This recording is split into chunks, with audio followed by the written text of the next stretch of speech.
Baik, perkenalkan nama saya serta Kurniawan Zega, NPM 2110173 dari kelas TIP 2101. Di sini saya akan menjelaskan tentang presentasi UTS mikroprosesor. Materi yang pertama itu sejarah mikroprosesor. Satu, transistor pertama. Transistor pertama diciptakan pada tahun 23 Desember 1947 oleh John Bardeen, Walter Brattain, dan William Shockley di Bell Laboratories. IC sharing dikelompokkan berdasarkan jumlah transistor yang dikandungnya. Berikut adalah penggolongan IC berdasarkan jumlah transistor. 1. SSI atau Small Scale Integration, yang merupakan chip dengan maksimum 100 komponen elektronik. MSI atau Medium Scale Integration, yang merupakan chip dengan 100 sampai 3000 komponen elektronik.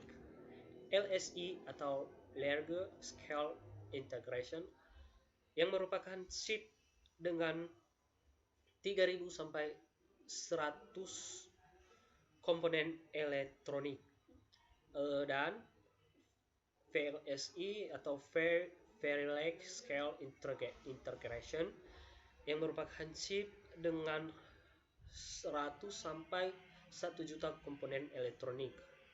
Dan yang terakhir yaitu ULSI atau Ultra Large Scale Integration, atau yang merupakan chip dengan lebih dari 1 juta komponen elektronik.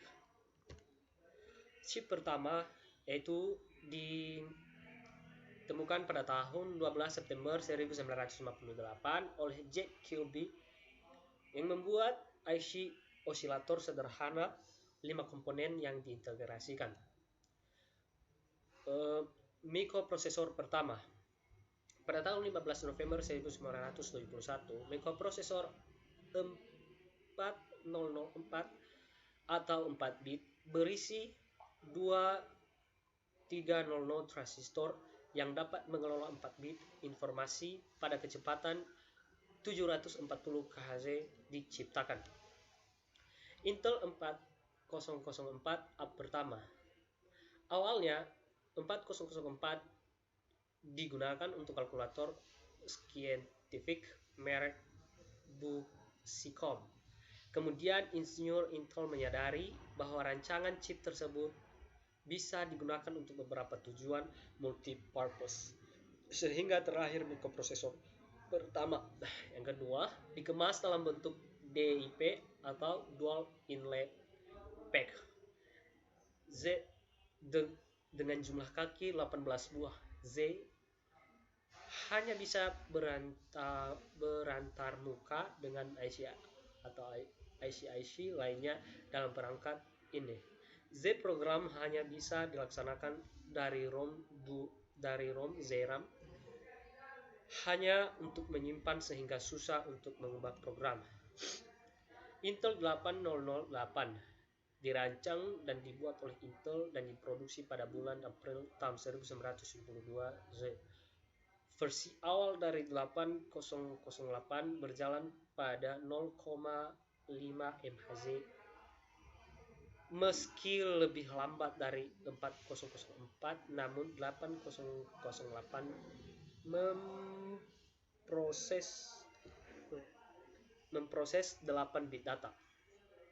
Intel 8080 dirilis pada tahun 1974. Penyempurnaan dari 8080 Z dikemas dalam bentuk DIP 40 kaki. Z mempunyai memori sebesar 64 KB atau kilobyte, baik dalam bentuk ROM maupun RAM. Z kecepatan 2 MHz dianggap sebagai perancang prosesor mikroprosesor pertama yang benar-benar dapat digunakan atau bermanfaat. Z80 buatan Zilog Tahun 1975 sampai 1996, Z penyempurnaan dari 8080 buatan Intel. Z perangkat instruksi yang lebih besar, Z kemampuannya lebih tinggi, Z perangkat lunak sederhana, Z mendukung perangkat lunak 80, Z kecepatan 2,5 MHz 4 MHz dalam kurung 2 Z80A up to 6 Z80B dan 8 MHz dalam kurung Z80H. Intel 8086 Z tahun 1978, Intel mengeluarkan up 16 bit 8086 memiliki kelebihan instruksi transfer data lebih luas, dapat melakukan operasi aritmetika seperti penjumlahan, pengurangan, perkalian, pembagian maupun menangani memori 1 MB dengan 20 byte saluran address atau bus dan 16 bit saluran data secara multiplex. Mikroprosesor 8086. Pada tahun 1982, Intel mengenalkan mikroprosesor 286 atau yang sering dikenal dengan nama 80286. Adalah sebuah mikroprosesor yang pertama kali dapat mengenali dan menggunakan software yang digunakan untuk prosesor sebelumnya. Pada mikroprosesor 80286 mempunyai 134 transistor mikroprosesor. Ini juga merupakan prosesor 16 bit. Prosesor ini mempunyai kemajuan yang relatif besar dibandingkan chip-chip generasi pertama. Frekuensi clock ditingkatkan, tetapi perbaikan yang utama ialah optimasi penanganan perintah. Mikroprosesor 286 ini menghasilkan kerja lebih banyak tiap tick clock daripada 888 atau 886. Pada kecepatan awal 6 MHz, berujuk kerja 4 kali lebih baik dari 886 pada 4,77 MHz. Pada tahun 1984, belakangan diperkenalkan mikroprosesor dengan kecepatan clock 8,10, 8, 10, dan 12 MHz yang digunakan pada IBM PC AT dan yang telah menjalankan MS-DOS clock menjadi standar PC selama hampir 10 tahun. Mikroprosesor 80386, sebuah chip 32 bit dengan 275 transistor dan kemampuan menjalankan berbagai macam program sekaligus. Compact komputer melambungkan IBM dengan PC yang didasarkan pada 80386 pada tahun 1987. Fiat Technologies didirikan di Fremont, California. Mereka akan menjual chip set-core Logic X86, mikroprosesor 8486. Pada tahun 1989, 8486 diluncurkan dengan 1,2 juta buah transistor dan built-in match co-processor. Intel telah memprediksi pengembangan prosesor multi-core suatu saat pada tahun 2000-an. Pada tahun 1993, transistor 3,1 juta prosesor 66 MHz Pentium dengan teknologi SuperCloud diperkenalkan. Prosesor Intel Pentium Pro dirilis pada tahun 1995. Prosesor yang dirancang untuk digunakan pada aplikasi server dan workstation yang dibuat untuk memproses data secara cepat. Prosesor ini mempunyai 5,5 juta transistor yang pertama. Prosesor Intel Pentium 2. Pada tahun 1997, Intel meluncurkan teknologi prosesor 64 bit EPYC. Ia juga memperkenalkan MMX Pentium untuk aplikasi prosesor sinyal digital yang juga mencakup grafik, audio, dan pemrosesan suara. Intel Celeron Processor. Via mengakuisisi Cirrus Crop dan Centaur Technology, pembuatan prosesor X86 dan X87 prosesor. Intel Pentium 3 prosesor. Prosesor Pentium 3 merupakan prosesor yang diberi tambahan 70 instruksi baru yang secara dramatis memperkaya kemampuan pencinta tingkat tinggi, 3 dimensi, audio streaming, dan aplikasi video serta pengenalan suara. Intel Prosesor 4 prosesor. Pada tahun 2000 debut Pentium 4 dengan 42 juta transistor. Prosesor Pentium 4 merupakan produk Intel yang kecepatan prosesornya mampu menembus kecepatan hingga 3,06 GHz.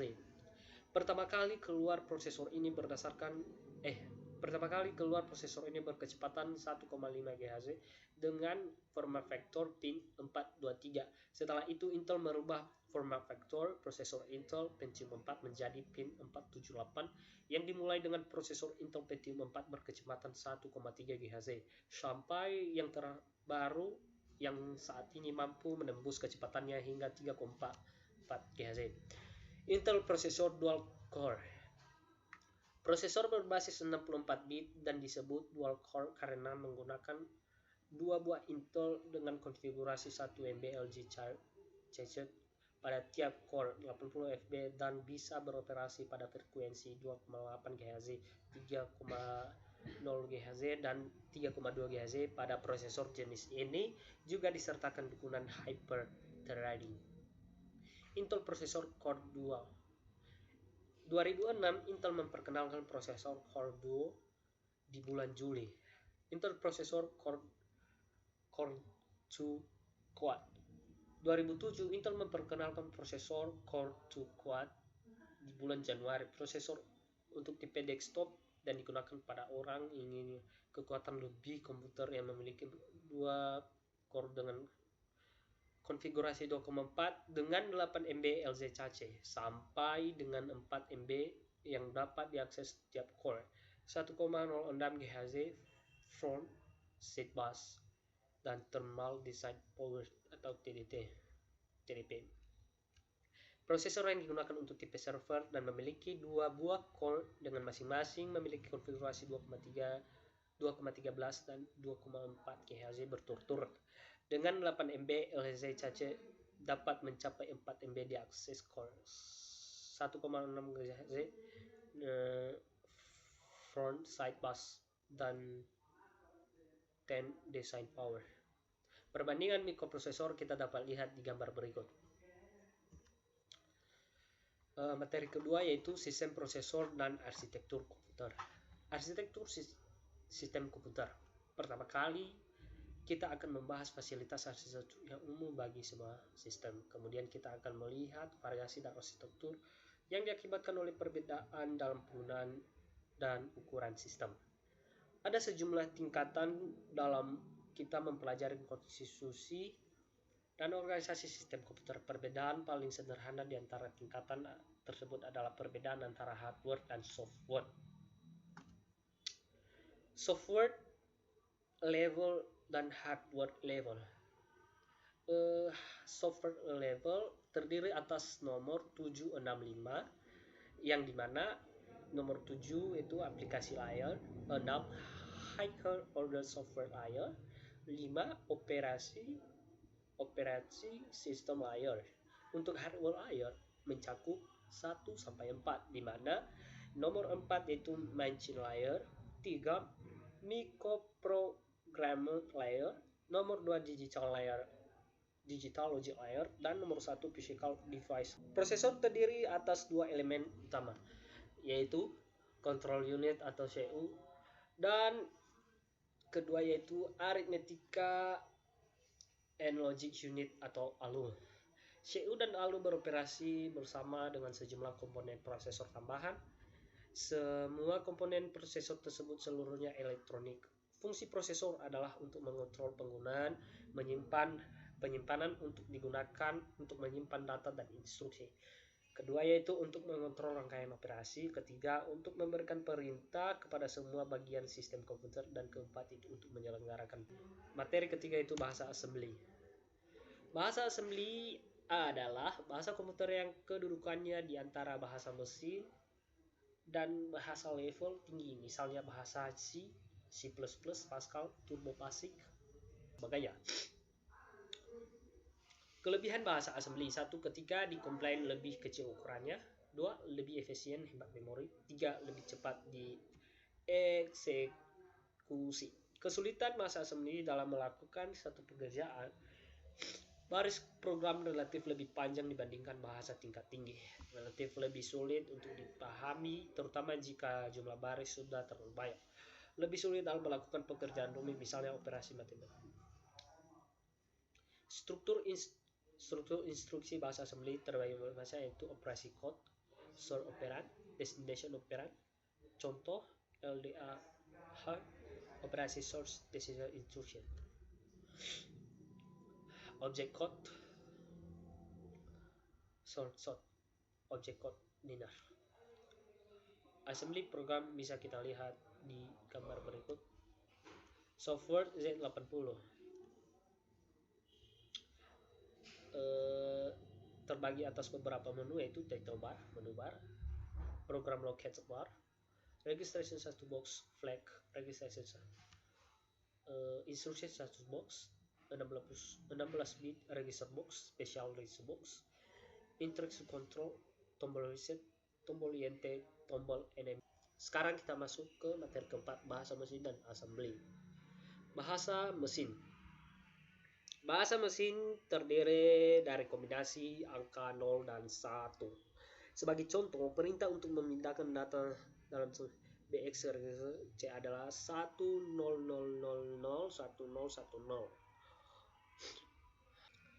Dasar program assembly yaitu: 1. Istilah dalam pemrograman assembly, mode penyelamatan, pembagian instruksi. Istilah dalam pemrograman assembly: 1. Memori, input output port, alamat data, register instruksi, mnemonic, opcode, operand, komentar. Kode mesin bahasa assembly, assembler, compiler. Style penulisan program assembly, kode mesin, listing program. Register berada dalam CPU, digunakan untuk menyimpan data selama proses program berjalan. Bersifat sementara, cepat, memerlukan kode instruksi yang pendek, memiliki menggunakan nama tertentu. Ilustrasi beberapa perintah itu LD, AB, 78, M1AT, dan lain sebagainya. Memori yaitu berada di luar CPU, digunakan untuk menyimpan program data, bersifat permanen atau sementara, jumlah atau ukurannya besar, lebih banyak dari register, lebih lambat dari CPU atau register, memerlukan kode instruksi yang lebih panjang, memiliki menggunakan data. Alamat bisa dinyatakan dengan nama, alamat menyatakan untuk 88 data menyatakan sesuatu yang disimpan, dapat disimpan di register atau memori dalam 88 Kode mesin, program yang ditulis dalam bentuk kode hexa merupakan kode yang dimengerti oleh mesin, terdiri dari alamat dan kode instruksi. Materi kelima itu penjawalan proses. Konsep dasar.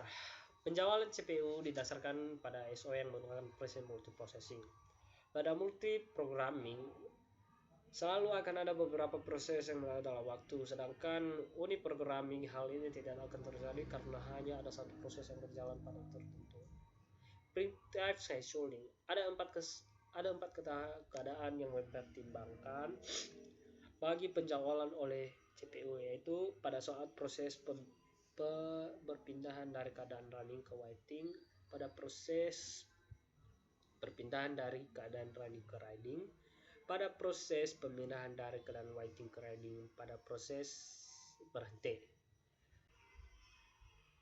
Dispatcher adalah suatu modul yang akan menggunakan kontrol pada CPU terhadap penyeleksi proses yang digunakan selama short-term scheduling. Fungsi-fungsinya terkandung dalam dispatcher: switch context, switching ke user model, belum isi program. Algoritma penjadwalan: 1. First come first server scheduling, shortest job first scheduler, priority scheduling, round robin scheduling, multi-level queuing scheduling, multi-level feedback queuing, two-level scheduling, first come first scheduling, di mana proses yang pertama kali meminta jatah waktu untuk menggunakan CPU akan dilayani terlebih dahulu. ABT dari algoritma ini cukup besar. Misalnya ada 3 proses P1, P2, dan P3 yang meminta layanan CPU sebagai berikut. Bisa Anda lihat dengan gambar berikut. Shortest job first scheduler. Proses yang memiliki CPU burst paling kecil akan dilayani terlebih dahulu. Misalnya ada 4 proses P1, P2, P3, dan P4 yang meminta layanan CPU sebagai berikut. Nah, priority scheduling. Algoritma SJF adalah suatu kasus khusus dari priority scheduling. Tiap proses dilengkapi dengan prioritas. CPU dialokasikan untuk proses yang memiliki prioritas paling tinggi. Jika beberapa proses yang memiliki prioritas yang sama, maka akan digunakan algoritma FJFS.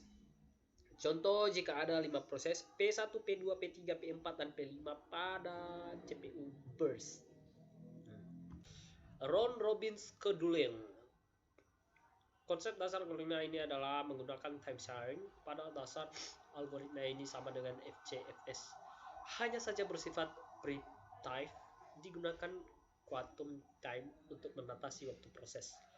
Jika suatu proses memiliki dibandingkan dengan quantum time, maka seluruh proses merupakan CPU yang telah bekerja, sehingga CPU dapat segera digunakan oleh proses selanjutnya. Sekian dan terima kasih.